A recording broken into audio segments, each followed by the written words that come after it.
My name is Isabella, and 6 months ago, I buried my husband of 32 years. Mom, we really need to finalize these estate documents, my son Derek said, spreading papers across my kitchen table. I looked at the stack. What are these? Just transferring Dad's assets into a trust, his wife Vanessa chimed in. She smiled, but it didn't reach her eyes. For your protection. Protection from what? Derek sighed. Mom, you're 63. You can't manage all this property alone. I've been managing our finances for decades, I said. That was when Dad was alive, Vanessa said. Things are different now. I picked up one document. This says I'm transferring the lake house to you. It's still yours, Mom, Derek said quickly. It's just in the trust. We'll manage it. And this one? The investment accounts, Vanessa said. Again, just protective measures. My husband Robert had always been meticulous about finances. Before he died, he'd pulled me aside. Isabella, I've set things up carefully, he'd said, his voice weak. Don't let anyone rush you into signing anything, especially not Derek. What do you mean? Just promise me. Get a lawyer. Check everything. I'd promised. Now, looking at my son's impatient face, I understood why. I need time to review these, I said. Derek's jaw tightened. Mom, we've been over this for weeks. Then a few more days won't hurt. Vanessa exchanged a look with Derek. Your mother-in-law needs to understand her situation. My situation? You're alone now, Vanessa said softly. You need family to help you. I have family. I have friends. Do you? Derek asked. Because Dad's friends haven't exactly been around. That was a lie. Robert's best friend had called twice that week alone. I'll review everything with my lawyer, I said firmly. You don't have a lawyer, Derek said. Then I'll get one. Vanessa's expression hardened. That seems unnecessary. Does it? Because my husband specifically told me to hire one. Derek stood abruptly. Dad wasn't thinking clearly at the end. He was perfectly clear. Fine, he snapped. Waste money on a lawyer. But these documents need to be signed by Friday, or the estate penalties will be enormous. That was the moment I knew something was very wrong. What penalties? I asked. Tax penalties, Vanessa said, for delayed estate settlement. I'd done estate planning before. There was no such Friday deadline. I'll call the estate attorney tomorrow, I said. Derek grabbed his keys. You're making a huge mistake. They left without saying goodbye.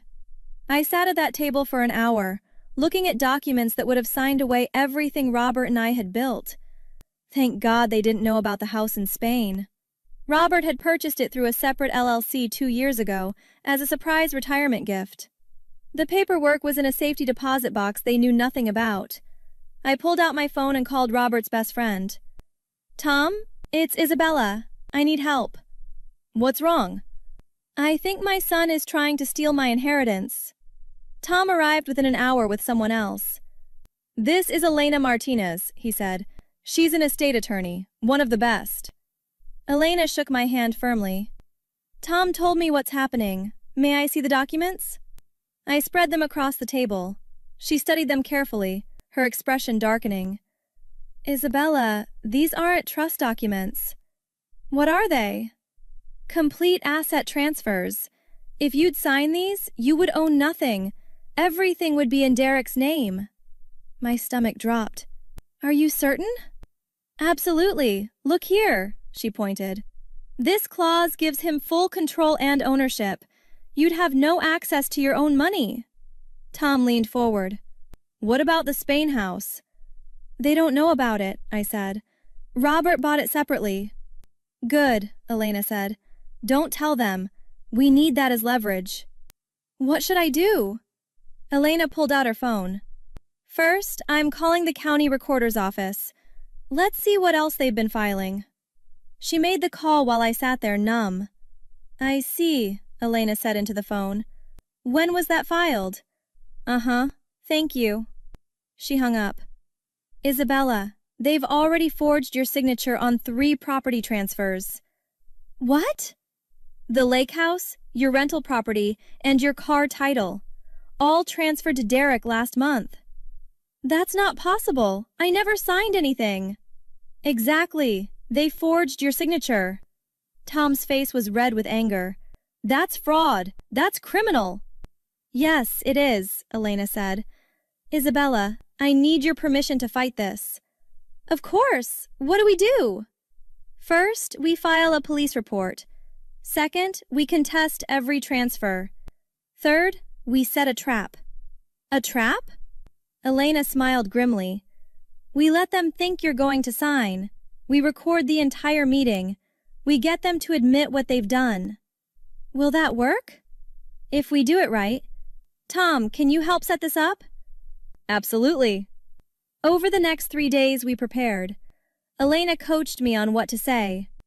Tom helped install hidden cameras in my dining room. Derek called twice a day, pressuring me.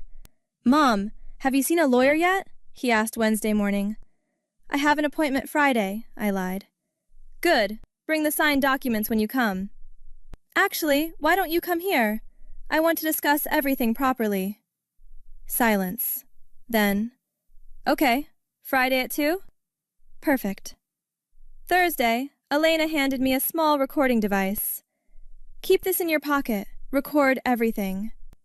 What if they notice? They won't. They're too confident.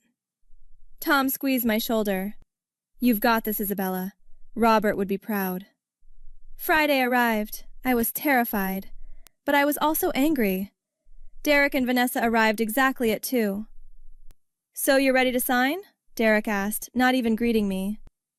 I want to discuss some things first. Sit down. They sat. Vanessa pulled out a pen immediately.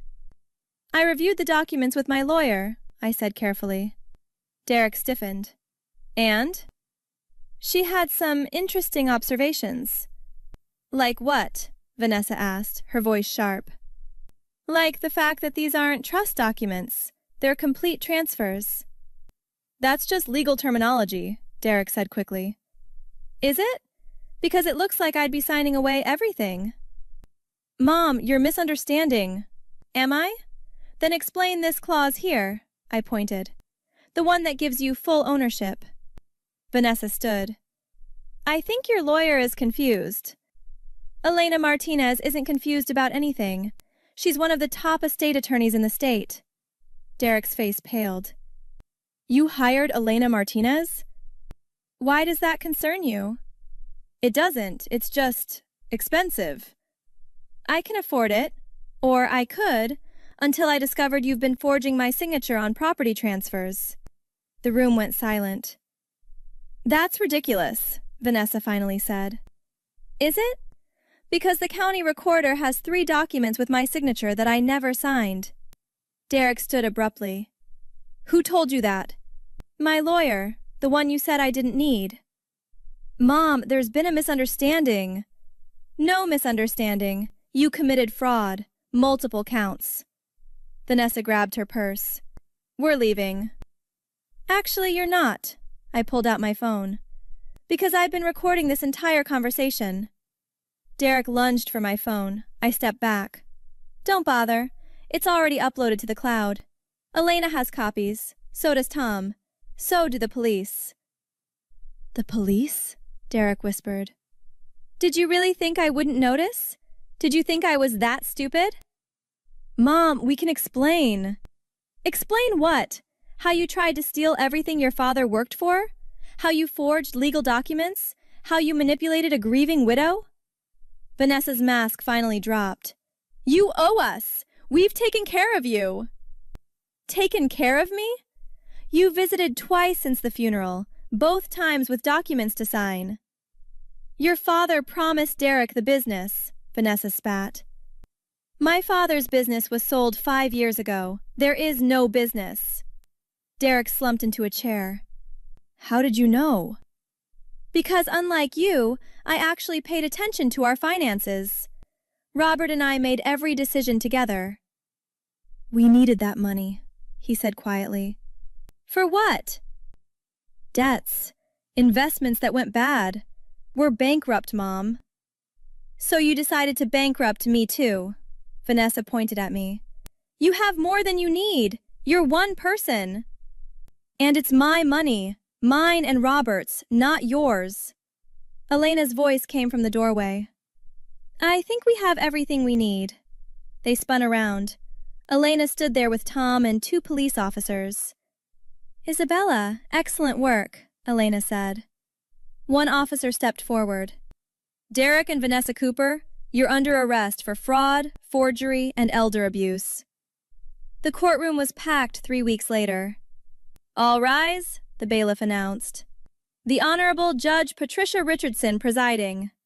The judge took her seat. Be seated. We're here for the permanent restraining order hearing and restitution case of Isabella Cooper versus Derek and Vanessa Cooper. Elena stood beside me. Your Honor, we're ready to proceed. Derek's public defender looked exhausted. Your Honor, my clients wish to address the court. Go ahead, Judge Richardson said. Derek stood shakily. Mom, I'm so sorry. We made terrible mistakes. Save it, I said coldly. The judge raised an eyebrow. Mrs. Cooper? Your Honor, I don't want to hear apologies. I want justice. Understood. Mr. Cooper, your apology is noted. However, the evidence against you is substantial. Derek's lawyer spoke up. Your Honor, my clients are willing to return all improperly transferred assets. They don't have a choice, Elena interrupted. Those transfers were fraudulent, but we're also seeking additional damages. On what grounds? The public defender asked. Emotional distress, elder abuse, attempted theft of approximately $2.3 million in assets. Vanessa gasped. $2.3 million? We thought it was maybe $500,000. Her lawyer closed his eyes in defeat. Judge Richardson looked stern. Mrs. Cooper, you just admitted you knew the approximate value of what you were trying to steal. That's not... Enough. I've reviewed the evidence. The recordings alone are damning. Mrs. Cooper, do you have anything to say? I stood. Your Honor, my husband worked 40 years to build our life. He died believing his son would care for me. Instead, Derek tried to leave me homeless and penniless. Mom, we never would have left you homeless, Derek protested weakly. You literally tried to take my house. The lake house. We were going to let you stay in the main house, Elena scoffed. Which you also tried to transfer. We have the documents. The judge banged her gavel. I've heard enough. I'm granting the permanent restraining order. Derek and Vanessa Cooper are forbidden from contacting Isabella Cooper or coming within 500 feet of her properties. What? Derek said. She's my mother. She's your victim. Furthermore, all transferred assets are returned to Mrs. Cooper immediately. The Coopers will pay $150,000 in damages and legal fees. Vanessa started crying. We don't have $150,000. Then I suggest you figure it out. Finally, I am referring this case to the district attorney for criminal prosecution. Derek looked at his lawyer desperately. What does that mean? It means you're facing criminal charges, likely prison time.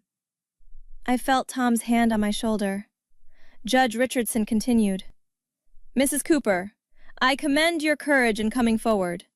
Elder financial abuse is a serious crime that often goes unreported. Thank you, Your Honor. Is there anything else? Elena smiled. Actually, yes.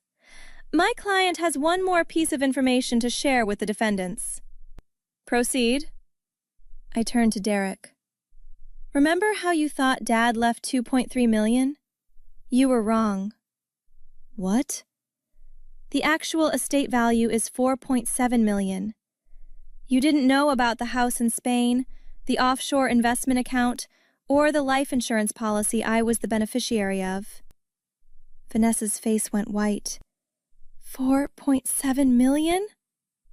Which you'll never see a penny of, Elena said cheerfully. Mrs. Cooper is updating her will this afternoon. Everything goes to charity. Derek slumped forward. Mom, please. You're not my son anymore. My son died when you tried to steal from me. Tom leaned over. Isabella, your sister just texted. She's outside. Tell her I'll be right there. Judge Richardson banged her gavel again. This hearing is concluded.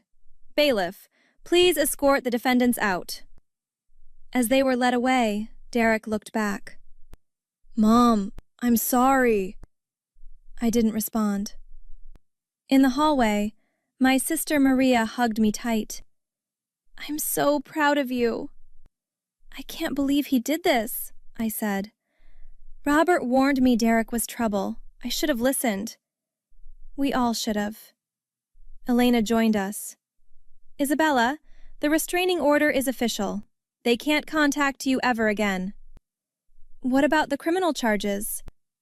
The DA is pursuing them. They'll likely take a plea deal. Tom appeared with coffee. For the victor.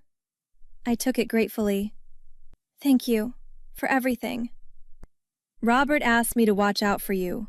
I failed for a while, but I'm here now. Maria smiled. So what's next? Spain? I laughed. Actually, yes.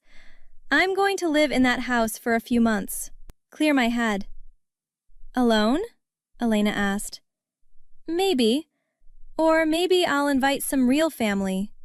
People who actually care about me. Like us? Tom grinned. Exactly like you. We walked out of the courthouse together into the sunshine. Behind me, I could hear Vanessa's voice echoing. This is all your fault, Derek. I didn't look back.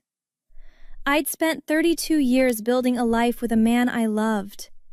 I'd spent 6 months grieving him. I'd spent 3 weeks fighting for what was rightfully mine. Now I was going to spend the rest of my life actually living. The Spain house was waiting. Justice isn't about revenge. It's about protecting yourself and refusing to be a victim. It's about standing up when people you love try to tear you down. Have you ever had family members try to take advantage of you after a loved one died? What would you have done in my situation? Like and subscribe for more stories about people who refused to be victims and fought back the right way.